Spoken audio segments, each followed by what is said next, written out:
আয়াত 89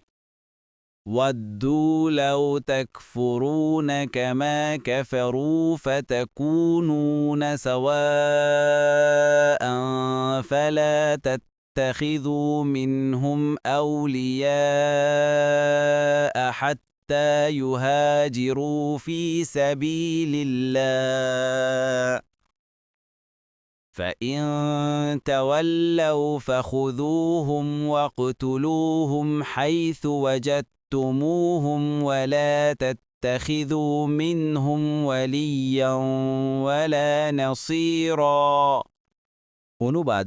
তারা এটাই কামনা করে যে তারা যেরূপ কুফরি করেছে তোমরাও সেরূপ কুফরি করো যাতে তোমরা তাদের সমান হয়ে যাও কাজেই আল্লাহর পথে হিজরত না করা পর্যন্ত তাদের মধ্য থেকে কাউকেও বন্ধুরূপে গ্রহণ করবে না যদি তারা মুখ ফিরিয়ে নেয় তবে তাদেরকে যেখানে পাবে গ্রেফতার করবে এবং হত্যা করবে আর তাদের মধ্য থেকে কাউকেও বন্ধু ও সহায় রূপে গ্রহণ করবে না তাফসির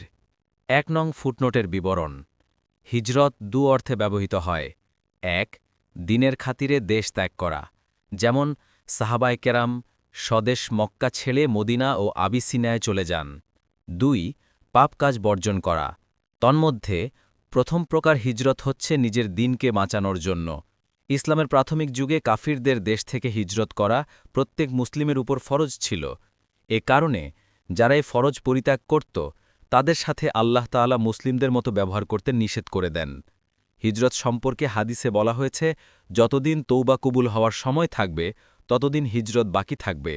আবু দাউদ ২৪৭৯ এর দ্বারা বোঝা যায় যে বর্তমানেও যদি কোনো দেশে মুসলিমরা তাদের ঈমান টিকিয়ে রাখতে সামর্থ্য না হয় তাদেরকে সেখান থেকে হিজরত করতে হবে পক্ষান্তরে দ্বিতীয় প্রকার হিজরত হচ্ছে পাপকর্ম ত্যাগ করা যেমন এক হাদিসে রাসূল সাল্লাল্লাহু আলাইহি ওয়াসাল্লাম বলেন ওই ব্যক্তি মুহাজির যে আল্লাহর নিষিদ্ধ বিষয় বর্জন করে মুসনাদে আহমদ ৪-৯ এ হিজরত সর্বাবস্থায় একজন মুমিনের কর্তব্য এর জন্য দেশ ত্যাগের প্রয়োজন পড়ে না পরবর্তী তাফসিরে যেতে ভিডিওটি শেষ হওয়ার পূর্বেই এই বক্সে ক্লিক করুন ভয়েস বা উচ্চারণে অনিচ্ছাকৃত ত্রুটি ক্ষমাসুন্দর দৃষ্টিতে দেখবেন ইনশাআল্লাহ